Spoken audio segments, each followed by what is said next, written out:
Good evening, everyone. Welcome to the Wheel of Freedom. My name's Phil Marie. We got Walter J. Kopaczynski Jr., the Hall of Fame softball player. Yeah. Wally asked me to say that. Yeah. And the guy that all the women go after, he also asked me to say that. But tonight we have a special guest, Mr. Jim Brady, retired state trooper. Good to see you, Phil. Yes. Wow, for coming. Good to see you. Thank you We very much. appreciate it. Also known as J.B., and he is a law enforcement expert, and we have him on once a month. And I just want to clear this real quick, and with the viewers, even though I talk about New Hampshire, what happened, I had a couple bad eggs up there. I still, like I said, I'm still friends. One of my best friends in New Hampshire is a retired police chief. So it isn't that I have a thing with cops. I have a thing with cops that wouldn't allow justice for me. That's pretty much my issue. So I just want to, so some viewers don't know everything, and then they say, well, look at this guy. 1 week he's talking about what happened in New Hampshire, then we bring in a retired state trooper. How about if we start right out Yes. with me telling you guys a story, and you Okay. folks at home a story, All right. about someone that I would consider a bad cop. And a lot of people may be back in their chairs right now because, probably a lot of folks could maybe surmise me as being biased towards cop because I was a trooper for 20 years, and the only reason I'm not still on the job is because I got banged up. One of my 4 dogs got out Wednesday. Cop has known this dog since it came to our house 11 years ago. Cop's got a hair across his behind at the moment for some reason. Decides he's going to call a dog warden. So the dog spends 2 days in the pound. Thank God I got a call from another cop that said, I think Oliver's up at the pound. And of course, as soon as I opened up the door, I heard him barking. The girl comes out and I said, I'm here to pick up Oliver. She says, who the heck's Oliver? I said, the dog that's probably been barking since Wednesday night. She laughed. She goes, thank God. But the bottom line is, not all cops are good cops. My problem is, and you guys know my positions by my writing and the broadcast that you've listened to, is that for all cops to be painted presently, 2015, 2014, as racists is disingenuous, and I will not be pushed off my position that 99.8% of the cops that get suited up and go out to do their job every day are out there keeping you guys safe, because that's their job, hoping that they get home to their families that they left back at the house. They're not going out looking for a black kid or a Muslim or an Asian or an Egyptian or somebody that's got a Polish descendancy. That's not what they're out there doing. They should be. No, we have a special place in my heart. No, the Polish people. So when you hear about these things, and obviously Ferguson is still in the news, it grates on me because, of course, now you have the evolution of police experts all over the place. Anybody that ever had a badge, was stood near a badge, or wanted to have a badge in some way, shape, or form now has been put in a position to make comments professionally about how police work goes. The use of deadly force, shootings. We had a shooting right in pretty much, I would call Griswold in this area. Yeah. It's our kind of common area. Well, we have Griswold viewers. And, Absolutely. and there was a shooting up there the other night. I have a close friend that I worked with from Rocky Mount, South Carolina, named Joe Green. He's the detective at the New Haven Police Department. He retired about the same time I did. And he used to surmise it by saying that sugar can turn to you-know-what at a rapid pace. And for folks to put themselves in a position to speculate that they know what's going through the cop's mind at that exact second that the cop has to make a decision is not only impossible, but it's actually documented, and you guys may remember me talking about this. When Officer Tommy Northrup was in the police-involved shooting in the city of New London, when the ice truck, the box truck was stolen, coming down Bank Street towards Jefferson, turned it over on its side. He refused, the operator of the vehicle refused to comply with the police officer. Police officer made a split-second decision and shot him. The guy that made the split-second decision to shoot was summarily fired by the mayor. Immediately lost his job. His life was completely shattered. Gun taken away, his identity ruined, reputation ruined immediately. Got his job back. He got his job back because at the labor board, the state labor board, someone that actually looked into the matter and actually did a lot of research said that at that split second, it's impossible for someone to decipher what's in that person's mind. You can't unless you have some type of physical evidence to prove that he's lying. Sure. If everything lines up, you have no other choice to take his word for it. Sure. Because you have nothing else to go on. I've been in those split-second decision situations a lot. And again, it kind of grates at me when, and it's easy to sit back. You know, we can all sit back after, March Madness and decide where we should have picked this team, could have picked that team, and before you know, we could have picked ourselves right into winning the whole Megillah. Yeah. It's easy to do after the fact. After the fact, sure. But I mean, you've got just recently, I got an email from Wally the other day, 4 police officers in Atlanta shot within a week span. Thursday, you have a shooting in Griswold with a non-compliant motor vehicle operator, trooper dragged 60 feet. You have a cop Saturday night shot in Roxbury, Massachusetts. Boston police officer shot in the eye. As a matter of fact, I have a 4-minute video about that. Perfect. So, do you want me to run that now? I think you should. All I right, think the good. folks should know, because it's not getting a lot of radio time, it's not getting a lot of air time. People aren't talking about it a lot because it has become mediocrity for a white cop, Sure. whose last name is Moynihan, to have gotten into a shootout with a non-Caucasian male has now become mediocrity, in that if it's a white cop and it's a black assailant or somebody other than white, it's automatically a racial issue. Go to the video. Go to the video. Let's go to that video. All right, we're back. And the reason I showed that second part, where the protests right after the shooting, Wally brought this up, how they get in the face of the cops with everyone's got video now with their phones, and they antagonize them. And so I thought how perfect would be to show that, because I know that you must be feeling actually what they're feeling as you're... Well, it hits close to home for me because I have a lot of friends in that area, Roxbury, Dorchester, South Boston. Commissioner Evans, the commissioner of the Boston Police Department, Bill Evans, I actually met at the Coast Guard Academy about 2 months ago. He was actually the chief of the area when the terrorists bombed Newbury Street at the Boston Marathon 2 years ago. He was in charge of the whole thing. He was in charge of the manhunt. He's a guy that grew up in South Boston with Whitey Bulger in Whitey Bulger's neighborhood. Tough, scrapping kid, would have ended up with Whitey Bulger's gang had it not been for a priest that grabbed him up while he was headed down the wrong road. So for a guy like that, and that Phil is the most appropriate video that you could show, because that's the epitome of, that guy's done it all. He's been in those, Bill Evans, the commissioner of the police department, has been in those situations. Here's a situation now, we have all these different things that are revolving around us at the same time, gun control, gun issues, all these things that seem to be predominantly driven by the liberals that are supposed to make us safer.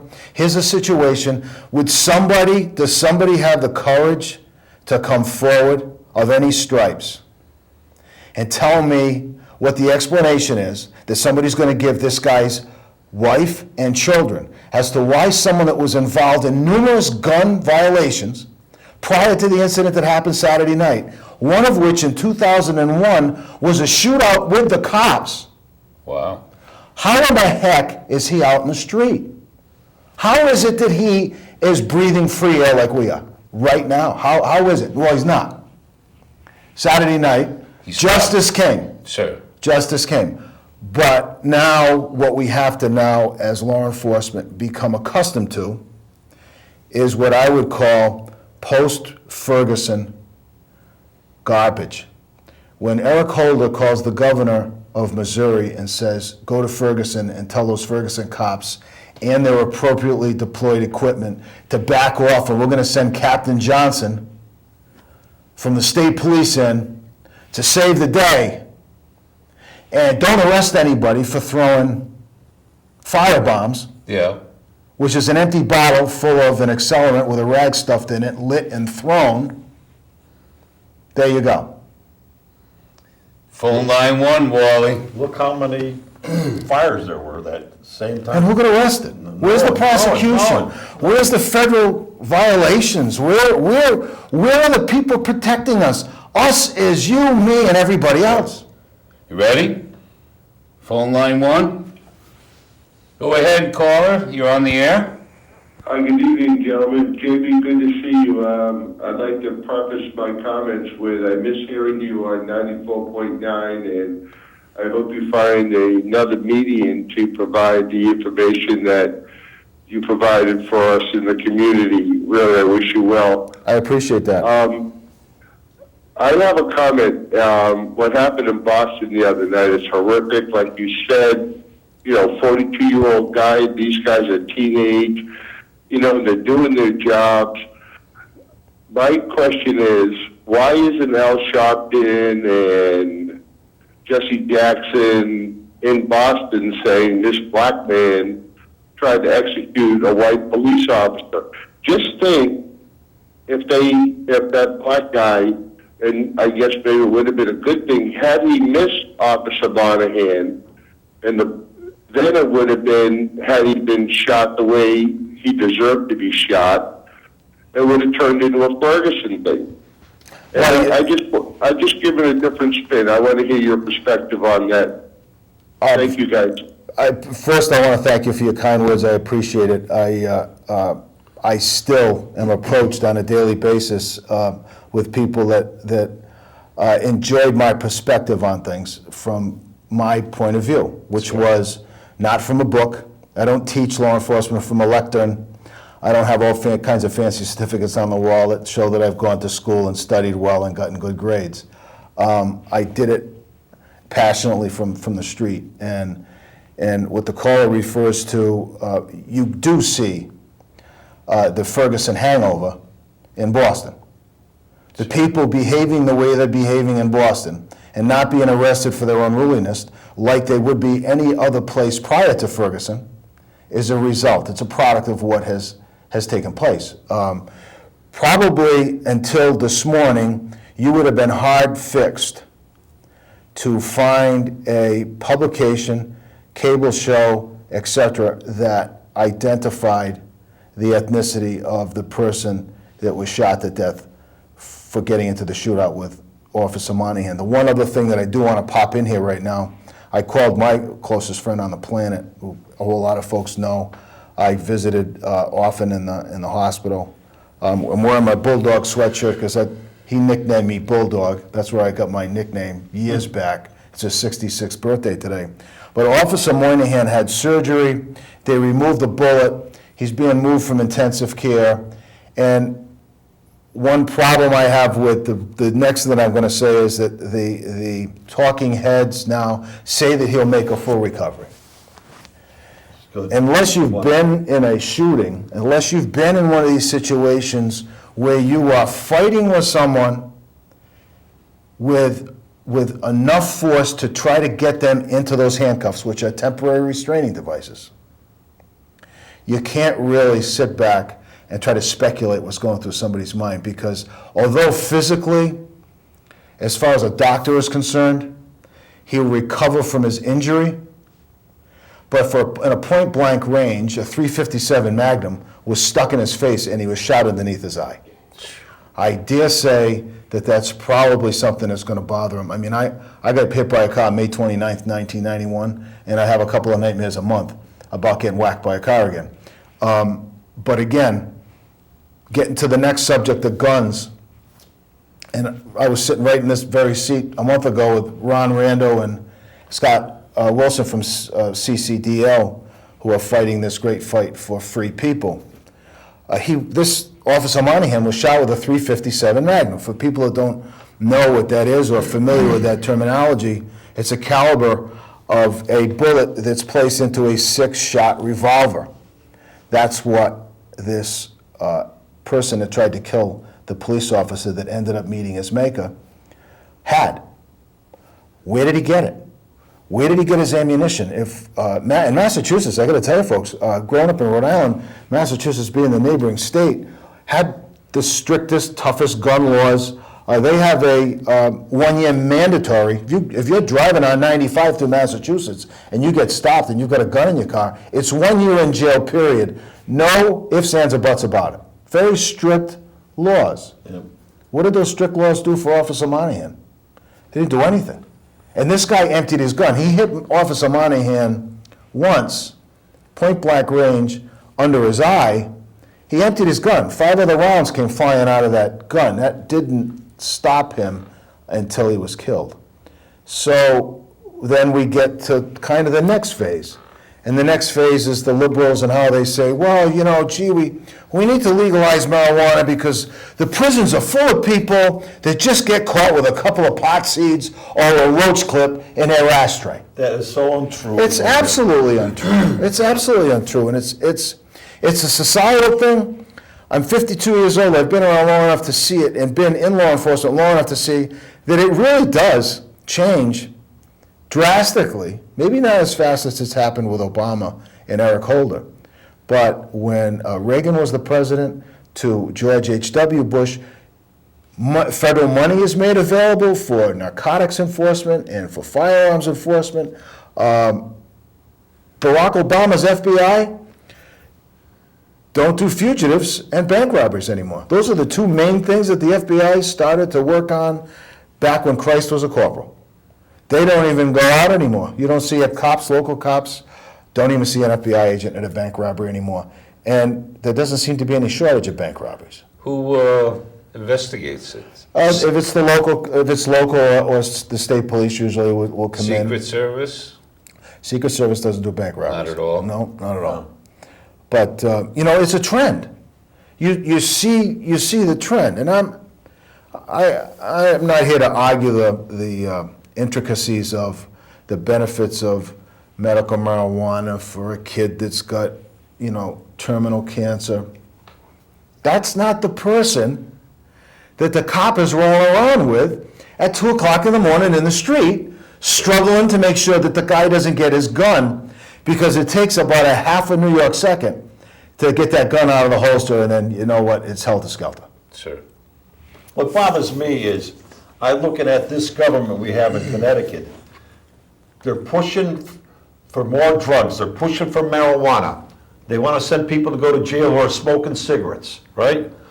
Here we got a governor who's pushing gambling. He's pushing gambling every time you turn around. And I do all those things. He's pushing drinking. He wants the bars to be open more often, all that. I do all those things, except the marijuana. But why is our state doing that? They're pushing drugs, they're pushing alcohol, and they're pushing gambling. Why? Because all they're thinking about is dollars, tax Exactly. dollars. And this phony thing about how Ferguson, they were being arrested because they're trying to raise revenue. Every single state in the country does the same thing. It's not just Ferguson.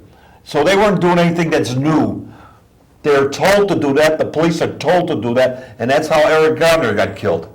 They were told to arrest him. The mayor wanted him arrested for trying to sell on the street corners.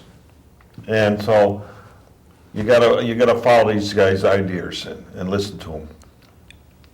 You know, what was it, Cosmo Kramer on that very famous Seinfeld show said, you know, without laws, there's chaos, right? Sure. We are in chaos right now. We have a situation that they want to take, and I'm going to generalize, they want to take our guns or restrict us, but they want to also, I mean, Heather Summers, I stood with this as my backdrop. She had 4, probably 5x8 panels with 42,000 names on it of people that have been released for this early release program. I don't believe that stopped.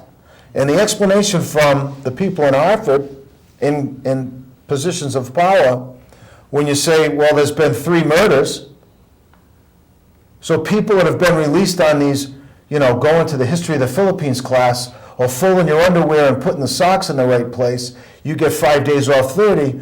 And their explanation is, Michael Lawler, public enemy number 1, named by me, by the way, well, they would have been out of prison anyway. There's no deterrent. There's nothing to turn a kid who's maybe lost from going to try to get work someplace. There's no, when they begin to see their friends out of jail, geez, I thought you got a year. Nah, I folded my underwear and I ate my potatoes. They're out in 6 months. How many years ago was it that Dr. Pettit? Pettit, yeah. How many years ago did that happen? I want to say 5, I was 6. going to say 5, too. Probably maybe. And they inside of still 10. haven't learned their lesson with letting these guys out. No, and both those guys, Zarjeski and Hayes, both had records as long as your arm. But they're looking for reasons to put these guys out because they're thinking about it, and they're trying to tell us that, well, it's a cost factor. And you guys probably remember when John Rowland was the governor, he shipped 500 prisoners down south. It was $20,000 a head to ship them down south to imprison them.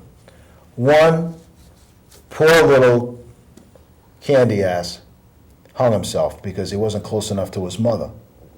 And the other 400, instead of finding a good replacement for him and shipping a kid down to fill the spot, they shipped the 499 back. I mean, we have empty prisons. How can we have empty prisons and have crime the way we have crime? Again, I get back to it Thursday, Griswold, Connecticut, USA. A car stop, what some people call a routine car stop. No such thing as a routine car stop. Ask the trooper that got dragged 60 feet and then shot at the guy. Sure. Nothing routine, about that situation. But there doesn't seem to be anything in the horizon that is going to minimize those opportunities from happening. There's nothing, there's no squeeze coming. There's no switch change of direction coming that is evident to me that there's going to be. I mean, right in New London the other day, good friends of mine in the prosecutor's office, they tried to prosecute a kid for 3 short lobsters. Yeah. I mean, come on. It's going to get worse. You look at the illegals. How many illegals are they letting out of prison? And they've committed every single crime you could be convinced, and they're not kicking them out of the country. Why? Do they want more crime in this country? It almost seems like they're pushing it. The way to reduce crime is keep them in prison longer. That's the only way.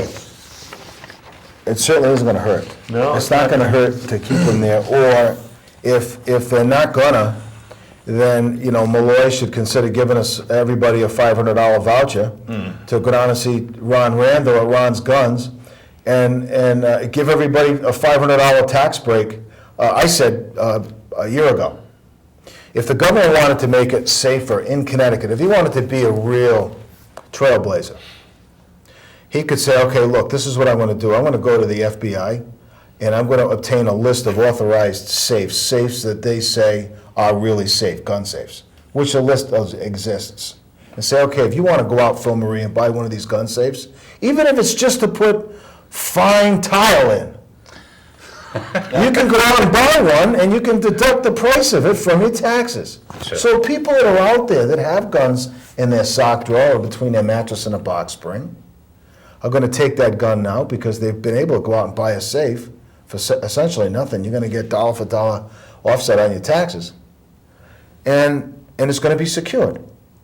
But no, we have to read about the pillow biter from the New London Day jumping on Paul Formica's back about Seaside. All the things that really, at the end of the day, they're going to affect me in Groton? Not necessarily. But what's going on to keep us safe? We can't hear from Paul Vance anymore. He obviously pissed somebody off, right? Yeah. He's at the motor pool. What was that all about? He's a little more popular than the commissioner. The commissioner who's got all the problems in New York that she seems to have escaped so far to come to Connecticut. Yeah. to be the commissioner, and she's single-handedly routing the Connecticut State Police. There's people jumping like quicker than they jumped off the Titanic. Amazing. It's unfortunate that Yeah, we wonder why you see this trend. Yeah, that was abrupt. Yeah. Just the way that whole thing. And I gotta tell folded. you, it's a And he test. handled it obviously good. I mean, That's just, a guy, he's a class act. that's it. Where they want me to go, I go. So he's at the traffic squad. Here's a guy that, for me, I mean, and you guys know I had an opportunity to speak to him on a regular basis because he's a friend of mine. Sure. He was the face of calm in situations where people could be really be upset. He was recognized internationally for the way he handled Sandy Hook Elementary School in Newtown. Sure. Just the way he presents himself. He's, north of 60, but he's dignified and respectful, and he's been around a while and does a great job. That's too bad. Maybe he'll be back. Yeah. So, Reg, camera 3. I just want to show this here. Mike Brown assault victim. No one helped. People were laughing. A man was punched for refusing to discuss Ferguson shooting. And this was on a subway. I don't know if you guys happen to see that on the news, but it's just sad. That's all. This Soros too, by the way. It's not going to be But I mean, come on, right? There's a guy, obviously a white guy, sitting there, and he doesn't want to. If you discuss something, you're going to get in an argument, or some sort of argument, right? well, if you're going to take a position. Yeah, I mean, so, and then they're going to get angry. So he does the right thing, ignores them, and they still attack him. And you've got the other side of the coin. I'm not saying that this happens, but you've got the other side of the coin where, like in anything else, if you have a business where a certain group of people are being scrutinized for a particular reason, like cops, I mean, can you blame a cop if arrests are down in particular neighborhoods? If the cop in his own mind is saying to myself, look, I want to go home to my family. And if every time I pull up, in front of a walk-up, and there's a bunch of guys on a stoop, and, they may or may not be doing something illegal, I got two choices. I can stop and I can stick my head right in it, or I could keep on driving. Sure. So the liberals, somebody like Amir Finizio, gets all excited because he's talking about how his crime is down in London. No, his crime is going undetected because he's got half the cops he had. That's why the crime, they can show on paper, it's smoke and mirrors. They can show on paper that the numbers, and the numbers don't reflect reality. I mean, take somebody with brass stones to make a lady that was violently raped go into the police department and say, I don't want anything to do with this anymore because it's an attack on me. So here's a woman that was violent, and you remember, I broke the story in New London. The rape happened. Yeah. A woman was brutally raped. Yeah. A police officer and a sergeant didn't go to work for the next 4 days because of what they saw. Because of the condition of the woman when she came out of the alleyway. Because of the condition that she was in. Wow. They didn't come to work for the next 4 days. They were that upset. They were that moved and upset by what happened. Wow. And we were excoriated for reporting it, and they claimed that I was duped. Well, Yeah. the woman should have sued. I mean, not that you're going to get anything out of New London anyway, because, I mean, you buy the whole place for about 75 cents. At the pace they're going. I mean, it's unfortunate because there's a lot of nice, I have a lot of friends that live in New London, and there's a lot of nice things. And that's just, but what I'm using as an example is how you can skew reality very easily by, chopping the number of cops in half. So you've got half the number of cops out there. So obviously you've got no real opportunity for the cops. Now all police work is just being reactionary. The phone rings, 911, go to 123 Street. That's not, there's other dynamics to policing Sure. that don't happen, when you don't have the resources. You know, a few minutes ago, you were getting a little fired up, and I don't know if you know this, but one of your old callers that used to go at it with you, it watches our show often. No kidding. Yes, Frank is a viewer. And when you started getting a little riled, I'm thinking, boy, I miss those days. Well, I'll tell you something. Frank is a perfect example of someone that has strong feelings about things, Sure. as do I. He has strong feelings in the way he feels about things based on where he grew up. But he'll also tell you that he got the biggest break of his life by a police officer. And I never asked him if the police officer was black, white, or Asian, or it didn't make any difference. He caught a break from a police officer, ended up becoming a combat soldier, and now is a private business owner. I mean, Sure. he's somebody that came from one position to the next, and we went at it, but I'm not going to play Switzerland. I'm never going to be a Switzerland and just, oh, yeah, Phil, yeah, right. You can't be that way. If you stand for something, you need to stand. Well, we haven't talked much about Obama, so I'm assuming that's why we haven't heard from him. From Frank? Oh, yeah, so But it'd be great if he called in. Did you give him the number?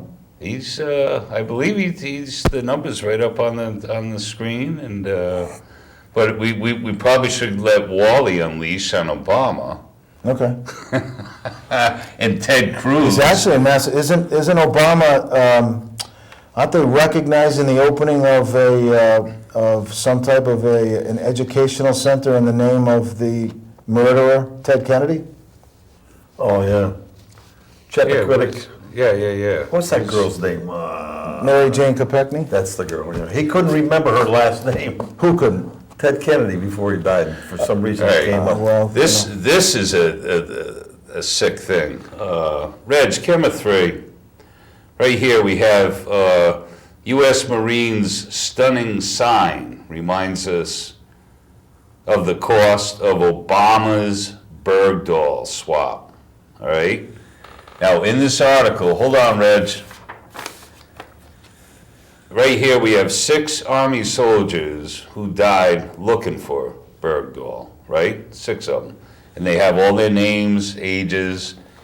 All right, now the next page here, hold on, Reg. These guys, right, Wally? You That's know it. these guys? Yeah. That's the Fab Five, isn't it? Yeah, this is the butcher, the baker, the candlestick maker, and whoever else, right? Rub it up, dub. Tinkerbell. Huh? Tinkerbell. Tinkerbell. In all seriousness, I kind of have pushed away from a lot of different things. All right. Have there been any reports of Thanks, Reg. was that? have there been any recent reports of the Taliban board of directors that was released in exchange? Now, we know apparently, I was sitting in the world-famous Nautilus barber's chair today, having a fantastic haircut, as I'm sure you observed. Yes, see that? By Joe Quaratella. And I hope he's feeling better, and I hope his wife is feeling What, better. does he color it too? No, that's 52 years of hard knocks. This has got a can of gray spray paint? Wow. But apparently the local rag has taken a position on the trade. They think Yes. that was a good trade. And you think we were talking about baseball Yeah. or football or Major League Lacrosse, New England Black Wolves, something like that? No. Their opinion, they've come to a collective opinion, and I don't know where they get their opinions, but anyway. And that's another case of going around Congress. That's another case going around Congress, because he was supposed to notify him 30 days before they did that. But Wally, you've been following it longer than me, and I know Phil's maybe 2 or 3 years older than I am, but where the heck did they start? How old are you? 52. No, you have it reversed. My big 5-0, my big 5-0 happens this summer, so. Okay. Yep. I'll be waiting for the Yep, and invitation. I'm gonna have a huge party at Foxwoods. Are you? No. You better not. You better go down to Butchie Langley's. I might have to talk to Butch. Beautiful spot. I was just down there for a retirement party from Ned Pickett, who was a state trooper and he retired from the, How'd you like the tire work down there? absolutely sensational. I Absolutely was involved sensational. down there. It was, it's a beautiful spot right close by here. I mean, I'd never see a deer walking across the golf course. Yeah, it is This nice. beautiful place Classy outside to smoke place. cigars. I mean, it Yeah, was just. fireplaces, outside TVs and Oh, heaters. it's absolutely, it's Beautiful. absolutely tremendous. Beautiful. It's absolutely tremendous. But who's keeping tabs on these guys? When do we start trading terrorists for deserters?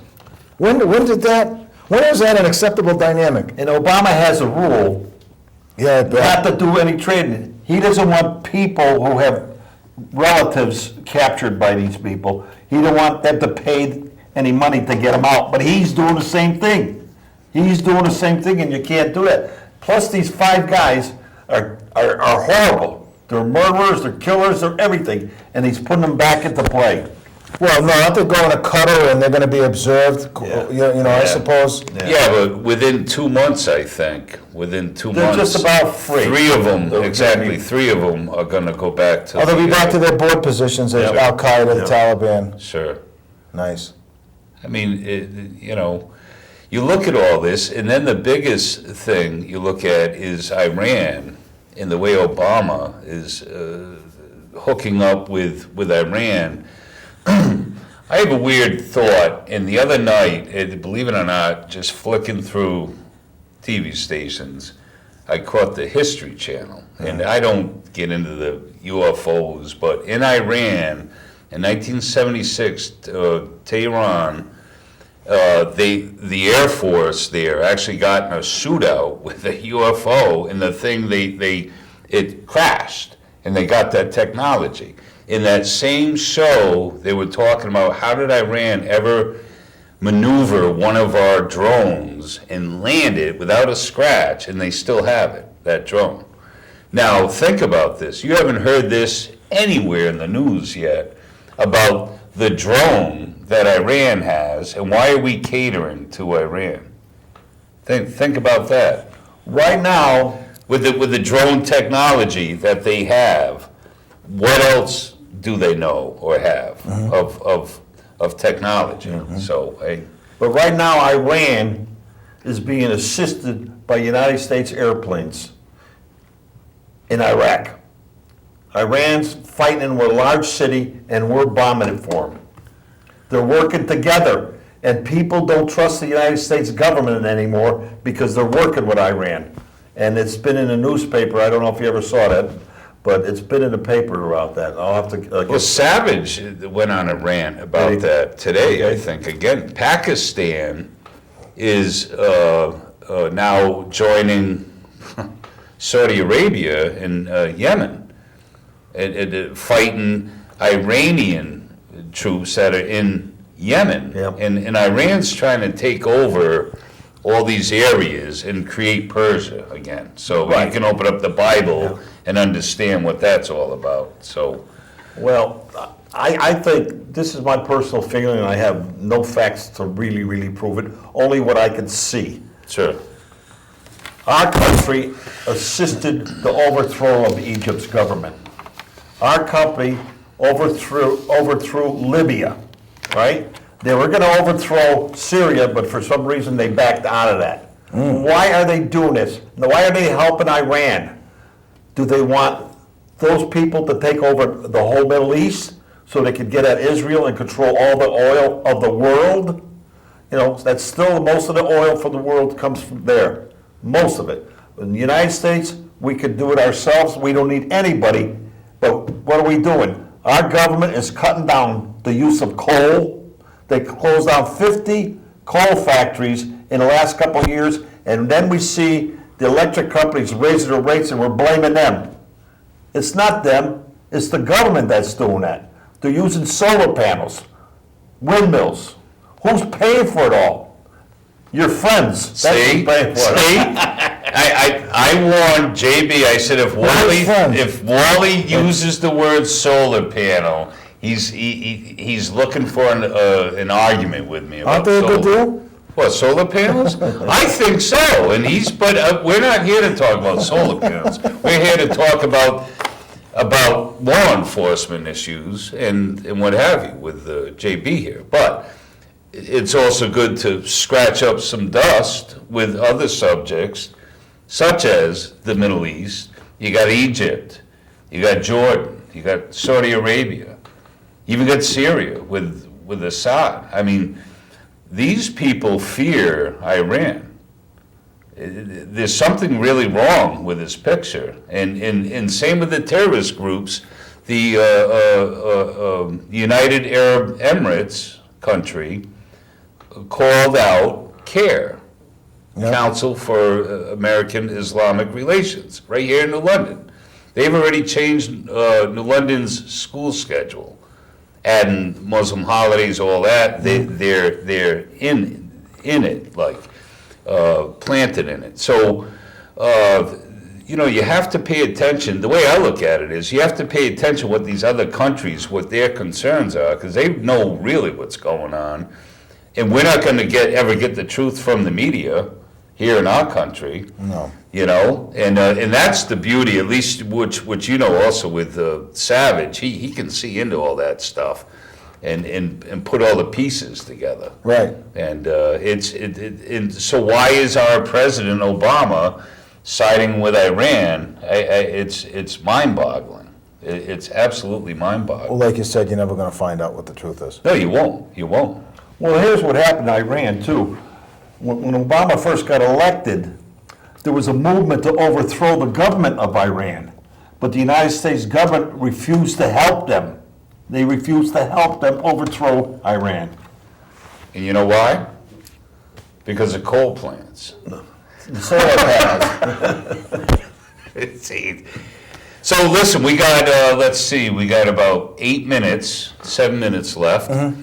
And there's probably more stuff you want to get out, so why don't you get it out? And, There's one thing on a I don't positive know if note. maybe Frank's not watching tonight, but I know he watches. Too bad he, maybe he missed the show. Maybe he's had it with politics for the day today. Maybe he's watching a girls' basketball game like I wish I was home watching. Didn't even think of that, Wally. Why didn't you call in sick? Well, I can't leave He you. couldn't have missed it. I was afraid you wouldn't be able to handle all this. Listen, I'm smarter than you think. What do you think he's here once a month now? I wanted to mention something on a positive note. And you guys both in your travels, or the folks Sure, out here sure. probably. You see cars on the highway or on your streets in your cities and towns with a placard on the back that says 100 Club. Yeah. And I know a lot of folks' perception of that is that perhaps it's a get out of jail free card. And I know one individual who's got one on the back of his car who probably should have it ripped off, because he actually one day said to me, having put it on this nice sparkly BMW, is this a scam or what? And ever since that statement was made to me, because the managing director is a friend of mine, what the 100 Club was, it was started in 1946.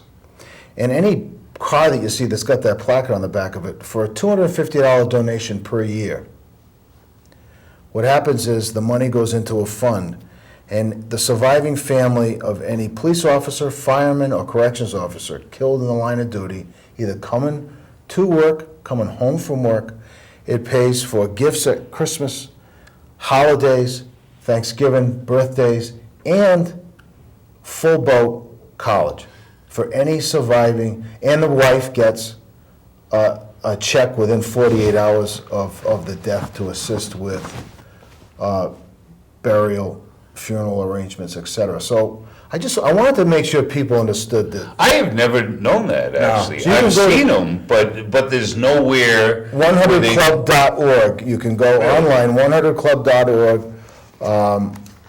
It is a tremendous organization, and I think when people realize now, if the word gets out, that it's not a get-out-of-jail-free card. But what it is, and if you think about a $250 donation, if you have extra money to donate throughout a year, I mean, and that's unfortunately happens too often, where my friend Bill Seidenhammer, who's a retired lieutenant from the state police, has to go to a family's home. But to fill in that gap, to fill in that void. That's an entity, and I know they're in New Jersey. They're all around the country, but it's 100clubofconnecticut.org is the website.